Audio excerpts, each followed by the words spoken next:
بسم الله الرحمن الرحيم والذين كفروا أعمالهم كسراب بقيعة يحسبه الظمآن ماء حتى إذا جاءه لم يجده شيئا وجد الله عنده فوفاه حسابه والله سريع الحساب أو كظلمات في بحر اللجي يغشاه موج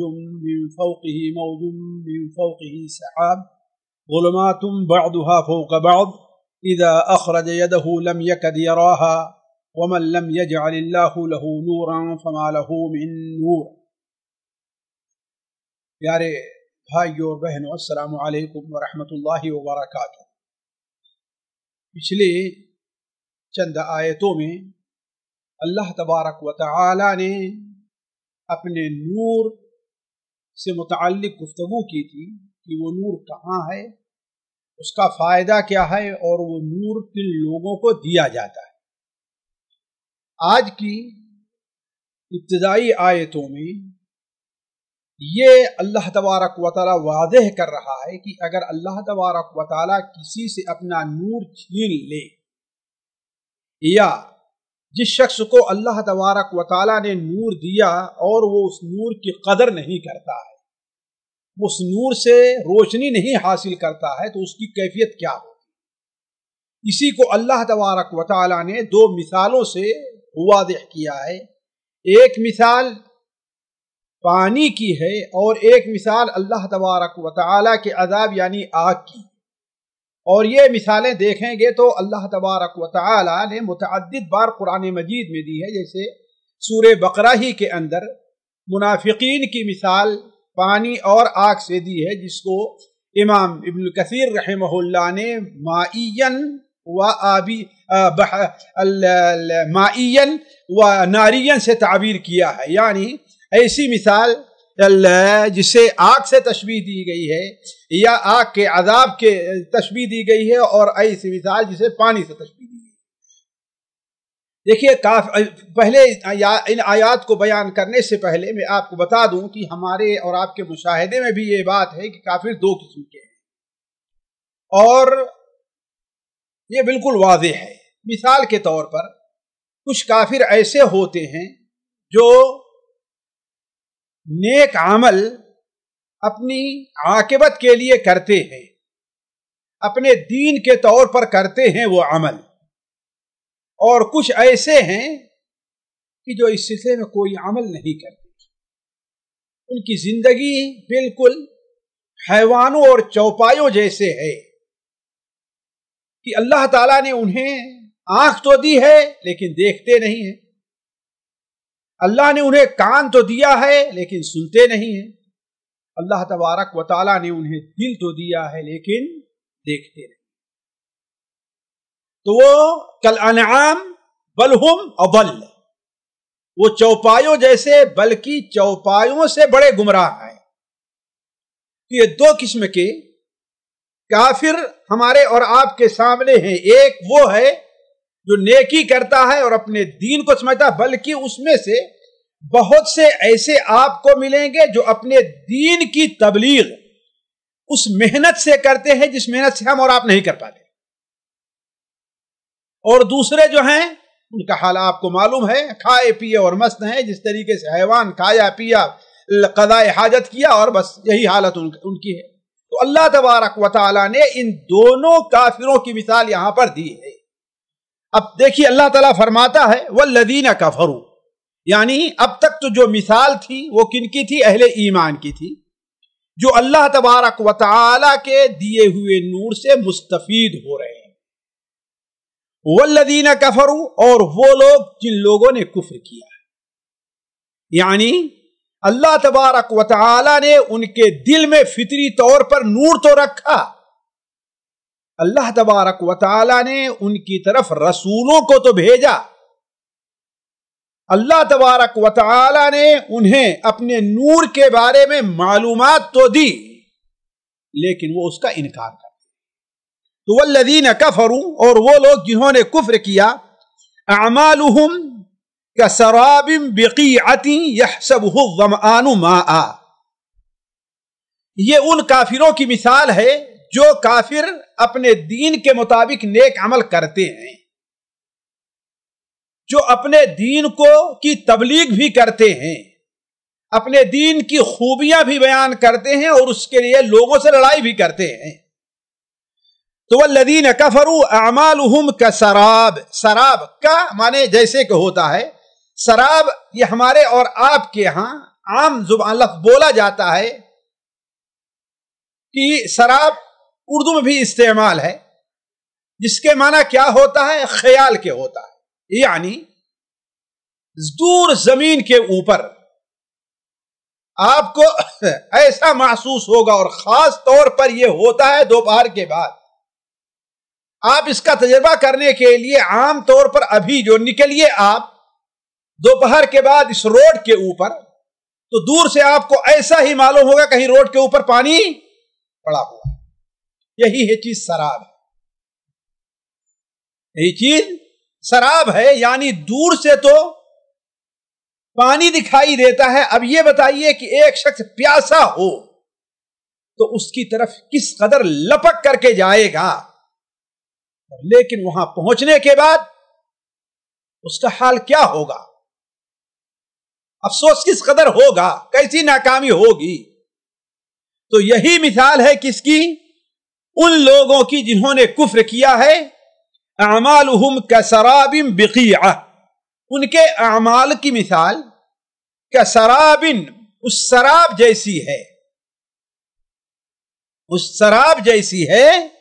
بقیعۃ، جو کسی چٹیل میدان میں ہے. قیعہ اصل میں کہتے ہیں ایسی زمین جو تھوڑی سی، جس میں نشیب پایا جائے اور پھر وہ برابر ہو، نشیبی علاقے میں ہو اور برابر ہو وہاں سے، تو یہی ہے قیعہ. اور قرآن مجید میں یہ اور بھی جگہ استعمال ہے، حدیث کے اندر بھی آیا ہے قیعان، ایسی زمین کے بارے میں جو تھوڑا سا نشیب میں ہے اور وہاں پر پانی وغیرہ کا بھی اہتمام ہے. تو بقیعۃ، ان لوگوں کی مثال جنہوں نے کفر کیا، ان کے اعمال کی مثال اس سراب جیسی ہے جو قیعہ، جو کسی میدان میں ہے. یحسبہ الظمآن ماء، پیاسا گمان کرتا ہے اس کے بارے میں کہ وہ پانی ہے، یعنی اس کی طرف بڑھتا ہے پیاسا. کیسے؟ کہ وہ پانی ہے. حَتَّى إِذَا جَاءَهُ، اور جب وہاں پہنچ جاتا ہے. حَتَّى إِذَا جَاءَهُ، جب وہ اس سراب کے پاس آتا ہے تو لَمْ يَجِدْهُ شَيْئًا، وہاں کوئی چیز نہیں پاتا. یہی مثال ان کافروں کی ہے جو کچھ وہ نیک عمل کر رہے ہیں اپنے طور پر.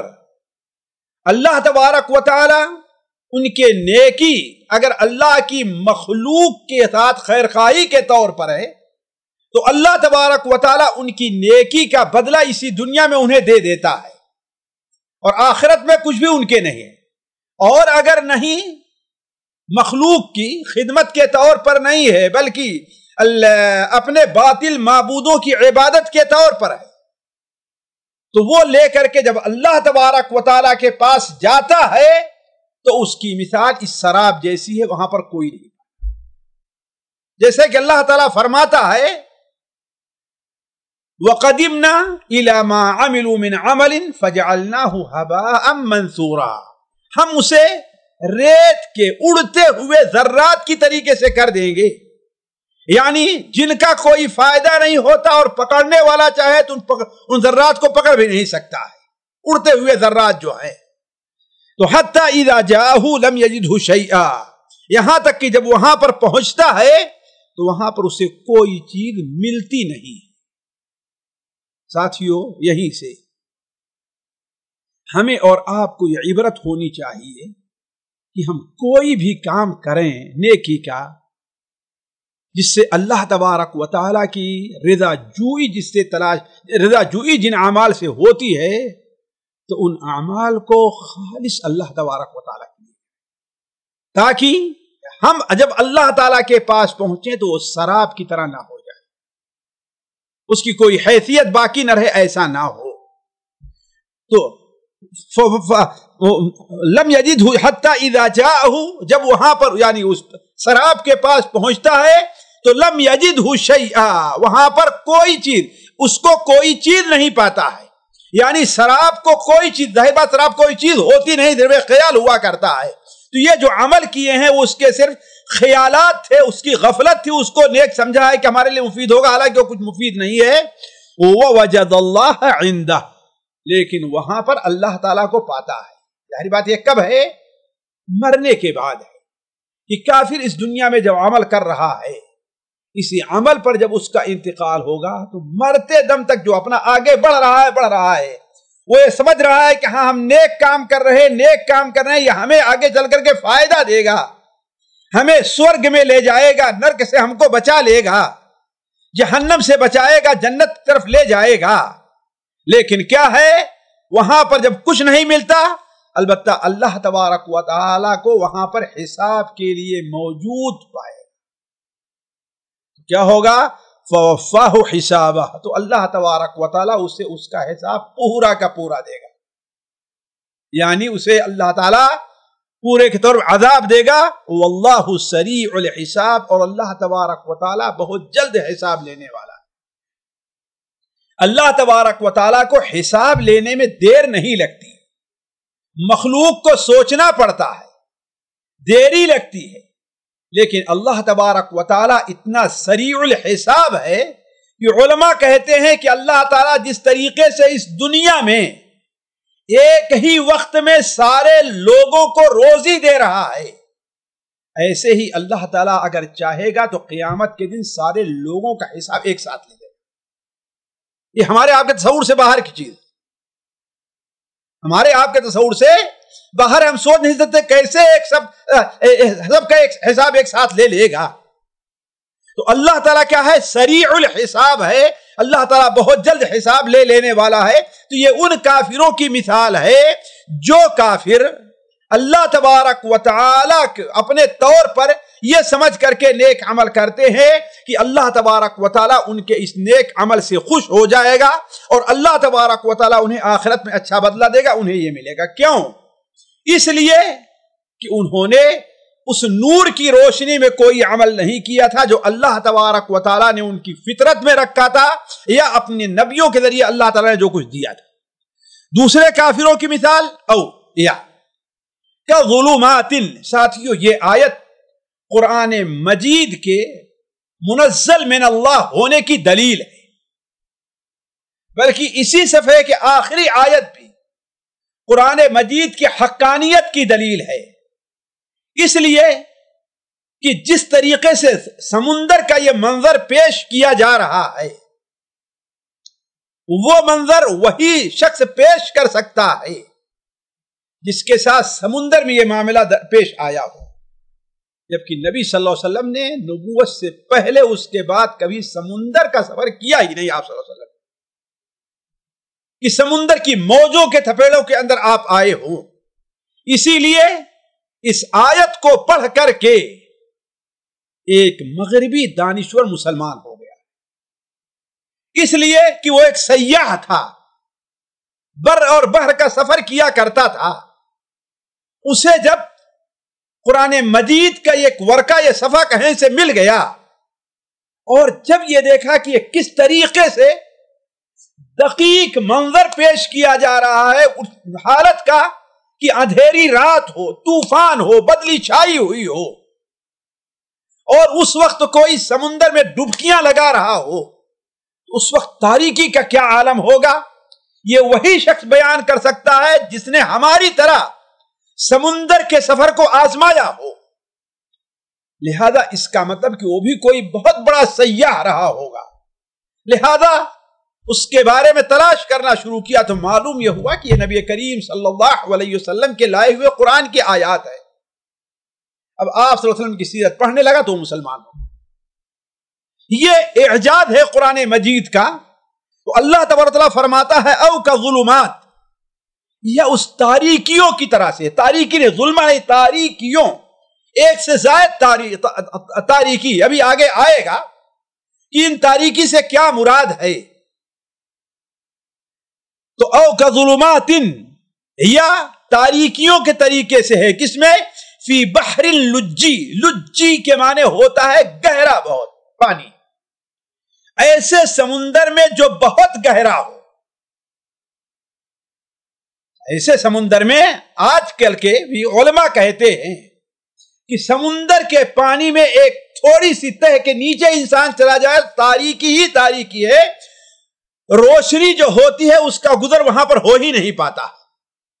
ہمیں پانی بظاہر شفاف دکھ رہا ہے، لیکن سمندر میں جب چاہے جہاں پانی کی تہ ہے وہاں پر، تو وہاں تھوڑی دور کے بعد جو ہے وہ تاریکی ہی تاریکی ہے، کوئی روشنی کے وہاں پر گزر نہیں ہے۔ تو او کظلمات فی بحر اللجی، یا ان کافروں کے اعمال کی مثال کیسی ہے؟ اس سمندر کی تاریکیوں کے طریقے سے نہیں، ان تاریکیوں کے طریقے سے ہے جو گہرے یا سمندر کی گہرائی میں ہیں۔ یغشاہ موج، اس کے اوپر موج ہے، من فوقہ موج، اس کے اوپر بھی موج ہے، پھر اس کے اوپر کیا ہے؟ بدلی ہے۔ ذرا دیکھیں یہ تاریکی پر تاریکی دیکھیے، یعنی بدلی کی تاریکی، اس کے بعد ایک موج کی تاریکی، پھر کے بعد دوسری موج، پھر اس کے بعد سمندر کی تہ میں ہے وہ۔ یہ تاریکیوں پر تاریکیاں دیکھیے آپ۔ تو یغشاہ موج من فوقہ موج من فوقہ سحاب، یعنی او کظلمات فی بحر اللجی، یا ان تاریکیوں کے اندر ہے جو ایک گہرے سمندر کے اندر ہے، یغشاہ موج، جس کو چھاپے ہوئے ہے، چھا گئی ہے جس کے اوپر موج، من فوقہ موج، اس کے اوپر بھی موج ہے، من فوقہ سحاب، اس کے اوپر کیا ہے؟ یعنی اولا دیکھیے، یعنی سمندر ایسے نہیں جس کی تہ میں ہو، نہیں، سمندر کے اوپر موج، پھر اس کے اوپر موج، پھر اس کے اوپر سحاب۔ ظلمات بعضها فوق بعض، تہ بتہ تاریکی میں ہے وہ، اندھیرے میں ہے وہ، تہ بتہ اندھیرے میں۔ یہ تہ بتہ اندھیرا آپ دیکھ لیجئے، اولا تو اندھیرا سمندر کا دیکھ لیجئے کیسے، اسی طریقے سے کافر اپنے اندھیروں میں ہے، اس کے عمل کے اندر اندھیرا پن ہے، اس کے قول میں اندھیرا پن ہے، اس کے عقیدے میں اندھیرا پن ہے۔ اسی طریقے سے اللہ تبارک و تعالی نے جو ہدایت حاصل کرنے کے لیے جو ظاہری اسباب رکھے ہیں، آنکھ کا، آنکھ ہے لیکن اس سے وہ دیکھتا نہیں، اندھیرا پن ہے، سن کر کے آدمی سمجھے کہ ہاں راستے میں خطرہ ہے یا کیا ہے، وہ بھی نہیں اس کو ہے، یا سوچ کر کے یہ بھی اندھیرا پن، اندھیروں پن اندھیرا ہے۔ اور اس کی بہت سی تفسیر ہے، علماء نے کی ہے، لیکن صرف یہ ظاہر کرنا ہے کہ کافر کے عمل کی جو مثال ہے کیا ہے، وہ بالکل تاریکی ہی تاریکی، یعنی وہ شخص دنیا میں اسے کسی بھی قسم کی روشنی حاصل نہیں رہی ہے، نہ عقیدے کی روشنی حاصل رہی ہے، نہ عمل کی ہے، نہ قول کی ہے، کچھ بھی نہیں، بالکل اس کی مثال تاریکی پر تاریکی ہے۔ اور تاریکی کی کیا کیفیت ہے؟ اذا اخرج یدہ لم یکد یراہا، اگر وہ اپنے ہاتھ کو بھی باہر نکالے تو اس کو دیکھ بھی نہیں سکتا ہے، لم یکد یراہا، اسے دیکھ بھی نہیں سکتا ہے۔ عام طور پر سخت تاریکی کی مثال بیان کرتے ہیں کہ اسے ہاتھ بھی دکھائی نہیں دیتا ہے۔ اس سے مراد کیا ہے ساتھیوں؟ اس لیے کہ انسان کا ہاتھ ہی وہ آلہ ہے جو اس کی آنکھ کے سب سے قریب جا سکتا ہے، اتنا قریب کوئی اور آلہ انسان کے جا نہیں سکتا دیکھنے کے لیے، نہ سر، نہ پیٹ، نہ پیر، کچھ بھی نہیں، سب سے قریب کیا جا سکتا ہے؟ وہ ہاتھ۔ اسی لیے اردو بھی مثال بیان کرتے ہیں کہ اتنی تاریکی تھی، اتنی تاریکی تھی کہ ہاتھ پھیلانے سے بھی نہیں دکھ رہا تھا۔ تو وہی چیز اللہ تعالیٰ بیان فرما رہا ہے، اذا اخرج یدہ لم یکد یراہا، یعنی تاریکی کا حال یہ ہے کہ اگر انسان اپنے ہاتھ کو باہر کرے تو اسے بھی دیکھ نہیں سکتا ہے۔ تو گویا یہ مثال ہے ان کافروں کی جو دنیا کے لیے جیتے ہیں، اللہ تبارک و تعالی کے دیے ہوئے نور سے قطعاً کوئی فائدہ حاصل نہیں کر سکتے، ملحد ہیں، منافق ہیں، یہ ان کا معاملہ ہے۔ اللہ تعالیٰ پھر آگے فرما رہا ہے وَمَن لَّمْ يَجْعَلِ اللَّهُ لَهُ نُورًا فَمَا لَهُ مِن نُور، اور اللہ تبارک و تعالی جسے نور نہ عطا فرمائے، وَمَن لَّمْ يَجْعَلِ اللَّهُ لَهُ نُورًا، اور اللہ تبارک و تعالی جس کے لیے نور نہ عطا فرمائے، فما لَهُ مِن نور، تو اس کے لیے نور ملنے کی کہیں سے گنجائش نہیں۔ آپ دیکھیں مومنین کے بارے میں اللہ نے فرمایا تھا یہد اللہ لنورہ من یشاء، اللہ تبارک و تعالی اپنے نور سے جس کو چاہتا ہے ہدایت دیتا ہے، اور یہاں پر فرمایا کہ وَمَن لَّمْ يَجْعَلِ اللَّهُ لَهُ نُورًا فَمَا لَهُ مِن نور۔ اس حدیث سے ساتھیوں، اس آیت کے اس ٹکڑے سے ہمیں یہ سبق ملتا ہے کہ ہمیں اللہ تبارک و تعالی سے نور کا سوال کرنا چاہیے۔ ہمارے نبی صلی اللہ علیہ وسلم جب تہجد کے لیے اٹھتے تھے تو اس وقت بھی آپ کی دعا ہوتی اللہم اجعل فی قلبی نورا۔ آپ صلی اللہ علیہ وسلم تہجد پڑھتے تھے تو سجدے کے اندر جو آپ دعا کرتے تھے تو اللہم اجعل فی خلفی نورا فی امامی نورا، پوری جو دعا سجدے میں پڑھنے کی ہے آپ لوگ جانتے ہیں۔ تو ایک مومن کو چاہیے کہ وہ اللہ تبارک و تعالی سے نور کی دعا کرے، کس لیے کہ نور کس سے عطا ہوگا؟ اللہ تبارک و تعالی ہی سے عطا ہوگا، اس کے علاوہ اور کہیں نور ملنے والا نہیں ہے۔ اسی لیے آپ جانتے ہیں کہ سورہ حدید کے اندر جہاں پر اس بات کا ذکر ہے کہ جب قیامت فرمائی ہے، اس کے باوجود بھی وہ اللہ تبارک و تعالیٰ کے دیے ہوئے نور سے روشنی حاصل کرتے ہیں۔ تو اللہ تعالیٰ فرماتا الم ترا، کیا آپ نے نہیں دیکھا؟ یہاں ترا رویت کے معنی میں نہیں ہے، یہاں اصل میں تعلم علم کے معنی میں ہے، اور یہ اسلوب ہمارے یہاں کا ہے کہ ہم کہتے ہیں آپ نہیں جانتے، حالانکہ نہیں جانتے بتا رہے ہیں، یعنی گویا یہ ایسی چیز ہے جسے آپ کو جاننا چاہیے۔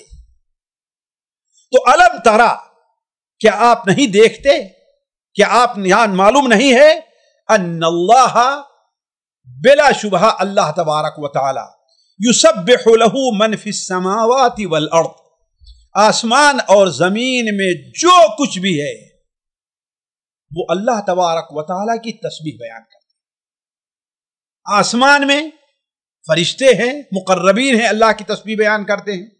زمین میں اللہ کے مومن بندے ہیں، اللہ کی تسبیح بیان کرتے ہیں۔ حتیٰ کہ انسانوں سے ہٹ کر کے آسمان اور زمین میں اللہ کی جو مخلوق ہے وہ ساری کے ساری تسبیح بیان کرتی ہے۔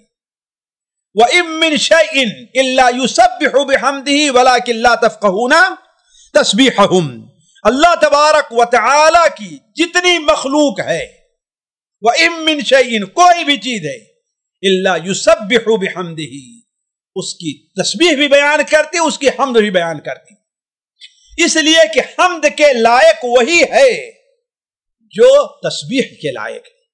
تسبیح کے معنی ہے پاک ہونا ہر قسم کے عیوب سے، اپنی ذات کے لحاظ سے بھی عیب سے پاک ہے، اپنے قول کے لحاظ سے بھی عیب سے پاک ہے، اپنے فیصلے کے لحاظ سے بھی عیب سے پاک ہے، اور یہی وہ ذات ہے جو حمد کی حقدار ہے۔ اسی لیے سبحان اللہ و بحمدہ دونوں تقریباً ساتھ میں آتا ہے۔ تو وَإِن مِّن شَيْءٍ إِلَّا يُسَبِّحُ بِحَمْدِهِ، کوئی بھی ایسی چیز نہیں ہے جو اللہ تعالیٰ کی پاکی نہ بیان کرتی ہو، وَلَكِن لَّا تَفْقَهُونَ تَسْبِيحَهُمْ، لیکن تم اللہ تبارک و تعالیٰ کی ان کی تسبیح کو تم سمجھ نہیں پاتے ہو۔ تو الم تر ان اللہ یسبح له من فی السماوات، آپ نہیں دیکھتے ہیں کہ اللہ تبارک و تعالیٰ کی تسبیح بیان کرتے ہیں یا اس کے لیے نماز پڑھتے ہیں، من فی السماوات والارض، جو کچھ بھی ہیں زمین میں ہو یا آسمان میں۔ بعض علماء نے کہا کہ یہاں تسبیح سے مراد اللہ تبارک و تعالیٰ کی تابع داری ہے، یعنی اللہ تبارک و تعالیٰ نے انہیں جس کام پر لگا دیا ہے وہ کام وہ بڑی مستعدی کے ساتھ کرتے ہیں۔ لہذا اے کافر انسان، اے غافل انسان، تجھے ان سے عبرت لے کر کے تجھے بھی اللہ کی اطاعت کرنی چاہیے۔ لیکن میں سمجھتا ہوں کہ یہ مفہوم ناقص ہے۔ تمام دنیا کی جو مخلوق ہے جیسے لسان حال سے اللہ کی تسبیح کرتی ہے، ویسے ہی لسان قال سے بھی اللہ تعالیٰ کی تسبیح کر رہی ہے، لسان مقال سے بھی اللہ تعالیٰ کی تسبیح کر رہی ہے۔ اسی لیے اللہ تعالیٰ نے کیا بیان فرمایا؟ وَلَٰكِن لَا تَفْقَهُونَ تَسْبِيحَهُمْ، لیکن تم ان کی تسبیح کو سمجھتے نہیں ہو۔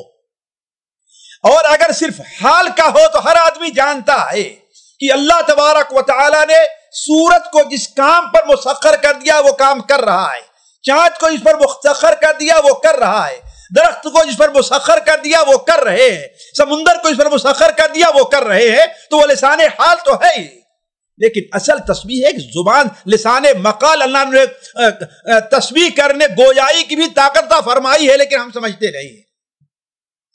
تو الم تر ان اللہ یسبح له من فی السماوات والارض، آسمان اور زمین میں، لیکن آگے اللہ تعالیٰ فرماتا ہے کچھ ایسی چیز بھی ہے جو نہ آسمان میں رہتی ہے نہ زمین میں بھی رہتی ہے، وہ چڑیا ہے، وہ کہاں ہے؟ فضا میں بھی رہتی ہے۔ اسے اللہ تعالیٰ فرماتا ہے وَالطَّيْرُ صَافَّاتٍ، اور وہ چڑیاں جو آسمان کے اندر اپنے پروں کو پھیلائے ہوئے۔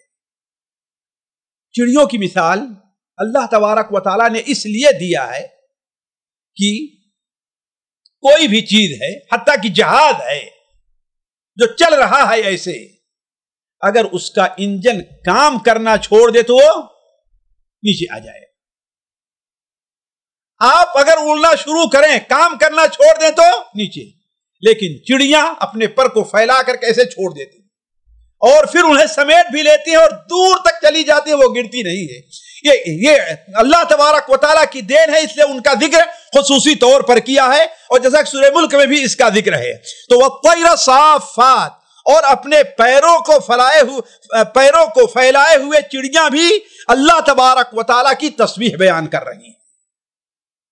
کُلٌّ قَدْ عَلِمَ صَلَاتَهُ وَتَسْبِيحَهُ، کُلٌّ، ایک قرات تو ہے کُلٌّ، اس پر رک جائیں آپ، کُلٌّ یعنی تاکید کے لیے جو گزر چکی سب کے سب اللہ کی تسبیح بیان کر رہے ہیں۔ قد علم صلاتہ و تسبیحہ، اللہ تبارک و تعالیٰ کو ان کی نماز اور ان کی تسبیح کا علم ہے۔ اور دوسری قرات ہے کل قد علم، ان تمام نے اپنی نماز کو اور اپنی تسبیح کو جانا ہے۔ ساتھیو، یہاں پر ایک بات میں واضح کر دوں، اہل سنت و جماعت کا عقیدہ معتزلہ کے عقیدے سے تھوڑا سا مختلف ہے۔ معتزلہ اور جن کی ترجمانی کرنے والے اس دنیا میں بھی کچھ ہیں، بعض لوگوں نے تدبر قرآن پر کتابیں بھی لکھی ہیں، ان کا بھی یہ کہنا ہے کہ ان جانوروں کا حساب آخرت میں نہیں ہوگا۔ کیوں؟ اس لیے کہ ان کے اندر روح نہیں ہے، ان کے اندر نفس پایا جاتا ہے، یہ مسخر ہے، اپنی عقل سے اپنی سمجھ سے کوئی کام نہیں کرتے الا کہ انہیں سمجھایا سکھایا جائے، جبکہ یہ معاملہ قطعاً غلط، 100% غلط ہے۔ اللہ تعالیٰ فرماتا ہے کل قد علم صلاتہ و تسبیحہ، ان تمام کو اپنی نماز اور تسبیح کا علم ہے۔ اس کا مطلب کیا ہے؟ صرف یہ نہیں کہ اللہ نے اس طریقے سے پانی کے اندر بہنے کی طاقت رکھی، وہ بہ رہا یہی اس کی تسبیح نہیں، ان کو اختیار بھی دیا گیا ہے۔ اسی لیے اللہ تبارک و تعالیٰ قیامت کے دن ان کا حساب بھی لے گا۔ وَإِذَا الْوُحُوشُ حُشِرَتْ، جیسا کہ صحیح مسلم دیگر کتب حدیث میں بہت سی حدیثیں حضرت ابو ذر کی اور دوسرے صحابہ کی حدیثیں ہیں، بلکہ حضرت ابو ذر کی حدیث تو بالکل واضح ہے کہ وہ حضرت اللہ کے رسول صاحب جا رہے تھے، دیکھا کہ دو بکریاں آپس میں لڑ رہی ہیں۔ اللہ کے رسول صلی اللہ علیہ وسلم حضرت ابو ذر سے پوچھا کہ اے ابو ذر، تمہیں معلوم ہے کہ یہ کیوں لڑ رہی ہیں؟ تو بکر نے کہا اے اللہ کے رسول، ہم کو تو معلوم نہیں۔ تو آپ نے کیا بیان فرمایا؟ لیکن اللہ تعالیٰ جانتا ہے کہ یہ کیوں لڑ رہی ہیں، اور ان کے درمیان قیامت کے دن اللہ تعالیٰ فیصلہ بھی کرے گا۔ تو اگر انہیں کچھ اختیار نہیں ہے تو ان کے فیصلے کرنے کا معنی کیا ہے؟ اور اس کی طرف اشارہ قرآن مجید میں بھی اللہ نے بیان فرمایا ہے، وَيَقُولُ الْكَافِرُ يَا لَيْتَنِي كُنْتُ تُرَابًا، ان حیوانوں کے لیے جنت اور جہنم نہیں ہے، البتہ فیصلہ ہے۔ اس لیے کہ آپ اگر لاٹھی ماریے، ڈنڈا ماریے، آیا اس کو تکلیف ہوتی ہے کہ نہیں ہوتی ہے؟ آپ اس کو دنیا میں بدلہ نہیں ملا، آپ نے ظلمن مارا ہے کہ حق کے ساتھ مارا ہے؟ تو وہ اللہ جو عادل ہے ان کا بدلہ کہاں دے گا آپ کو؟ آپ سے ان کا بدلہ کیسے لے گا؟ کہاں لے گا؟ وہ قیامت کے دن لے گا۔ اسی لیے حضرت عبداللہ ابن عمر صحابی رسول سے صحیح سند کے ساتھ مروی ہے تفسیر طبری وغیرہ میں کہ اللہ تعالیٰ جب حیوانوں کے درمیان فیصلہ کر دے گا تو اس وقت فرمائے گا کونی ترابا، تو ساری کے ساری کیا ہے؟ مٹی بن جاؤ۔ تو اس وقت کافر بھی کہے گا یا لیتنی کنتو ترابا، کاش کہ میں بھی آج مٹی بن جاتا، میں بھی حیوان ہی بنایا گیا ہوتا، مجھے بھی اللہ چڑیا بنایا ہوتا۔ یہیں سے وہ حکمت سمجھ لیجئے کہ جو بات صحابہ کرام سے منقول ہے، حضرت ابوبکر، حضرت عمر وغیرہ ہے، کاش کہ میں تنکا ہوتا، کاش کہ میں یہ ہوتا، کاش کہ میں یہ ہوتا۔ تو علی کل حال آگے بڑھتے ہیں۔ اللہ تعالیٰ فرماتا ہے کل قد علم صلاتہ و تسبیحہ، ان تمام جانوروں نے اپنی نماز کو اور اپنی تسبیح کو جانا ہے اور اس پر عمل بھی کر رہے ہیں۔ وَاللَّهُ عَلِيمٌ بِمَا يَفْعَلُونَ، اور اللہ تبارک و تعالی علیم ہے، جاننے والا ہے، بما يفعلون، جو وہ کچھ کر رہے ہیں۔ اللہ تبارک و تعالی ہر چیز کا علم ہے، کافر کیا کر رہا ہے، مومن کیا کر رہا ہے، یہ کیا کر رہے ہیں، کس نے، کون ہے جو اللہ تبارک و تعالی نے جو احکام اس کے اوپر رکھے اس کی پابندی کر رہا ہے، کون ہے جو اس کی پابندی نہیں کر رہا ہے، یہ سارا علم اللہ تبارک و تعالی کے پاس ہے۔ وَلِلَّهِ مُلْكُ السَّمَاوَاتِ وَالْأَرْضِ، وَلِلَّهِ، اللہ تبارک و تعالی اسی کے اوپر تفسیر کرتا ہے، وَلِلَّهِ مُلْكُ السَّمَاوَاتِ وَالْأَرْضِ، اور اللہ تبارک و تعالی ہی کے لیے آسمان اور زمین کی ملکیت اور حکومت ہے، کسی اور کی حکومت نہیں ہے، اور اس کا سب سے بڑا اظہار کہاں پر ہوگا؟ قیامت کے دن ہوگا۔ وَلِلَّهِ مُلْكُ السَّمَاوَاتِ وَالْأَرْضِ، آسمان اور زمین کی ساری ملکیت۔ یہ توجہ دلانا ہے کفار کو کہ یہ جس زندگی میں تم اپنا بسر کر رہے ہو اور ترقیوں پر ترقیاں کر رہے ہو اور طرح طرح کے علم ہے، جیولوجی ہے، فزیولوجی ہے، اور یہ ہے، یہ ساری جو ایجاد کر رہے ہو، یہ اللہ تبارک و تعالی کی کائنات کا ایک حصہ ہے۔ یہ تمہاری بدبختی ہے کہ اس کو تم نے جان لیا لیکن اس کے خالق کو تم نے نہیں جانا۔ وَلِلَّهِ مُلْكُ السَّمَاوَاتِ وَالْأَرْضِ، اور اللہ تبارک و تعالی ہی کے لیے آسمان اور زمین کی ملکیت۔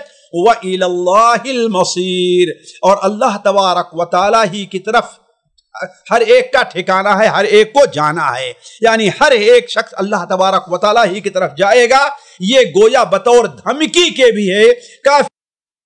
سامعین کرام، ہمارے علمی اور عوامی دروس اور سوال و جواب کی مجلسوں سے آپ خود بھی مستفید ہوں اور اپنے دوست و احباب کے ساتھ بھی شیئر کریں۔ عین ممکن ہے کہ آپ کے شیئر سے کسی کی اصلاح اور آپ کے لیے صدقہ جاریہ بن جائے۔ واٹس ایپ پر اسلامک میسج حاصل کرنے کے لیے نمبر نوٹ فرمائیں: یعقوب عزیز 00966 5089 59707۔ واٹس ایپ سوال جو آپ گروپ میں ایڈ ہونے کے لیے نمبر نوٹ فرمائیں: عبدالسلام عمری 00966 502627 622۔ نمبر بھیجتے ہوئے نام اور پتہ ضرور لکھیں۔ اسی طرح ہمارے یوٹیوب چینل اسلامی دعویٰ کو ضرور سبسکرائب کریں تاکہ ہماری ہر نئی اور اہم ویڈیو کی اطلاع آپ کو فوری حاصل ہو جائے۔ تمام دروس، مقالات اور سوال و جواب سیریز کے لیے ہماری مشہور ویب سائٹ www.islamidawah.com کا مشاہدہ کرتے رہیں۔ السلام علیکم ورحمۃ اللہ وبرکاتہ۔